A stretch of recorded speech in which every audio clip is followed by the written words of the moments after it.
নির্বাচনী জনসভায় তারেক রহমানের অঙ্গীকার, দুর্নীতির টুটি চেপে ধরবে বিএনপি। চাঁদাবাজি করলে কমপ্লিট লাল কার্ড, নির্বাচনী জনসভায় জামায়াত আমির। সিইসির বিরুদ্ধে আদালত অবমাননার রুল। চাঁপাইনবাবগঞ্জের শিবগঞ্জে অনুষ্ঠিত হল গঙ্গা স্নান।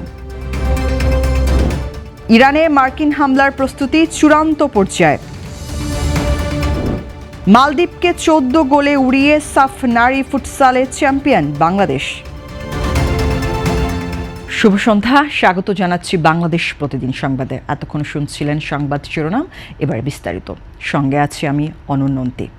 স্যান্ডেলিনা সো, রূপচর্চায় আভিজাত্য। চট্টগ্রামের পোলো গ্রাউন্ডে এক বিশাল জনসভায় আজ নির্বাচনী প্রতিশ্রুতি দিয়েছেন বিএনপি চেয়ারম্যান তারেক রহমান। তিনি জানান, ত্রয়োদশ সংসদ নির্বাচনে জয়ী হয়ে সরকার গঠন করলে বিএনপি কঠোর হস্তে দুর্নীতি মোকাবেলা ও জননিরাপত্তা নিশ্চিত করবে। তিনি আরও বলেন, যে কোনো মূল্যে আগামী বিএনপি সরকার দুর্নীতি টুটি চেপে ধরবে।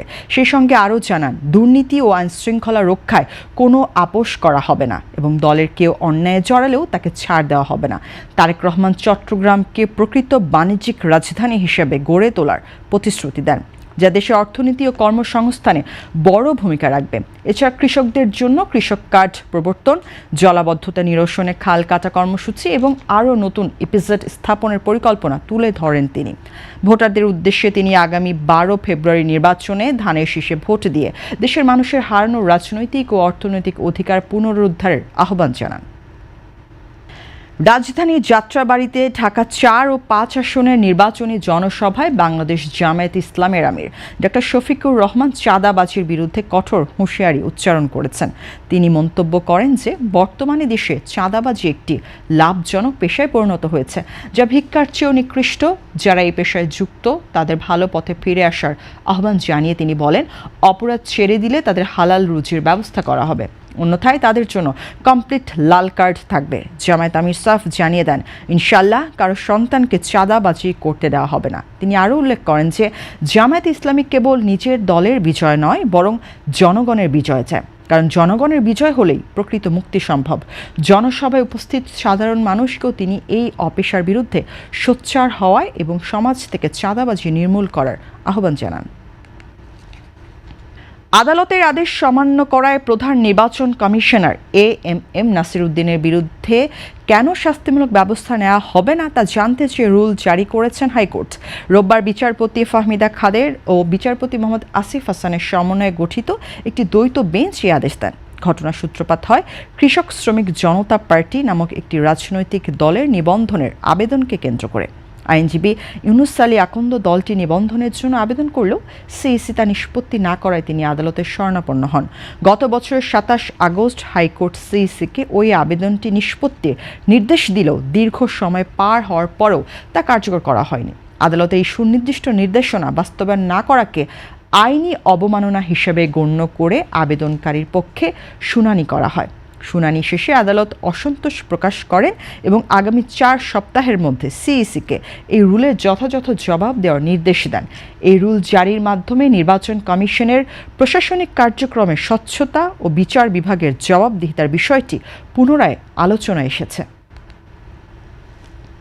চাঁপাইনবাবগঞ্জ জেলার শিবগঞ্জ উপজেলার তত্তিপুরে সনাতন ধর্মাবলম্বীদের ঐতিহ্যবাহী গঙ্গা স্নান অনুষ্ঠিত হয়েছে। রবিবার সকাল থেকে গঙ্গা নদীর তীরে এ ধর্মীয় অনুষ্ঠানে দূর দূরান্ত থেকে আসা হাজারো ভক্তের সমাগম ঘটে। ধর্মীয় বিশ্বাস অনুযায়ী পাপ মোচন ও আত্মশুদ্ধির আশায় ভক্তরা গঙ্গা নদীতে স্নান করেন। গঙ্গা স্নানকে কেন্দ্র করে তত্তিপুর এলাকায় এক উৎসব মুখর পরিবেশের সৃষ্টি হয়। নারী পুরুষ সহ সব বয়সী মানুষ ধর্মীয় আচার অনুষ্ঠানে অংশ নেন। অনুষ্ঠানকে ঘিরে নিরাপত্তা ও শৃঙ্খলা রক্ষায় স্থানীয় প্রশাসন ও স্বেচ্ছাসেবকরা দায়িত্ব পালন করেন। প্রতি বছর নির্দিষ্ট সময়ে তত্তিপুরে এই গঙ্গা স্নান অনুষ্ঠিত হয়ে থাকে। এবার আন্তর্জাতিক। ইরানে বড় ধরনের সামরিক হামলার প্রস্তুতি প্রায় সম্পন্ন করেছে যুক্তরাষ্ট্র। এই সম্পর্কে বিশেষ প্রতিবেদন প্রকাশ করেছে ইসরায়েলি সংবাদ মাধ্যম চ্যানেল 12। মধ্যপ্রাচ্যে গত ৮ মাসের মধ্যে সবচেয়ে বড় সামরিক সমাবেশ ঘটিয়ে যুক্তরাষ্ট্র সেখানে রণতরী USS Abraham Lincoln, guided missile destroyer এবং অতিরিক্ত ফাইটার স্কোয়াড্রন মোতায়েন করেছে। প্রেসিডেন্ট ডোনাল্ড ট্রাম্প বিশাল নৌবহর পাঠানোর কথা নিশ্চিত করলেও জানিয়েছেন তিনি হামলার চেয়ে সংলাপকেই অগ্রাধিকার দিতে চান। মূলত ইরানের সরকার বিরোধী বিক্ষোভে ৪,০০০ মানুষ নিহতের ঘটনায় উত্তেজনার সূত্রপাত হলেও বর্তমানে পরিস্থিতি যুদ্ধের দিকে মোড় নিচ্ছে।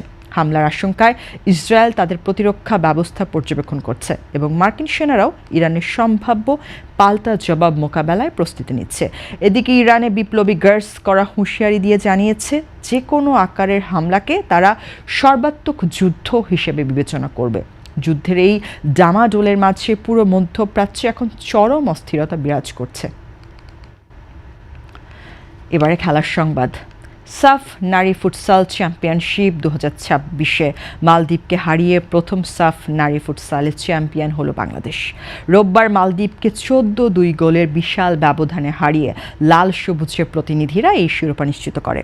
টুর্নামেন্টের 7টি দেশের মধ্যে সর্বোচ্চ 16 পয়েন্ট নিয়ে টেবিলের শীর্ষে থেকে মিশন শেষ করল সাবিনা খাতুনের দল। ম্যাচটিতে প্রথমার্ধে বাংলাদেশ 6-1 গোলে এগিয়েছিল এবং দ্বিতীয়ার্ধে আরও 8টি গোল যোগ করে আধিপত্য বজায় রাখে।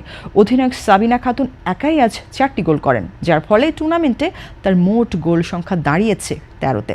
সাবিনা নেতৃত্বে বাংলাদেশ টানা 2বার সাফ ফুটবলের পর এবার ফুটসালেও নিজেদের শ্রেষ্ঠত্ব প্রমাণ করল।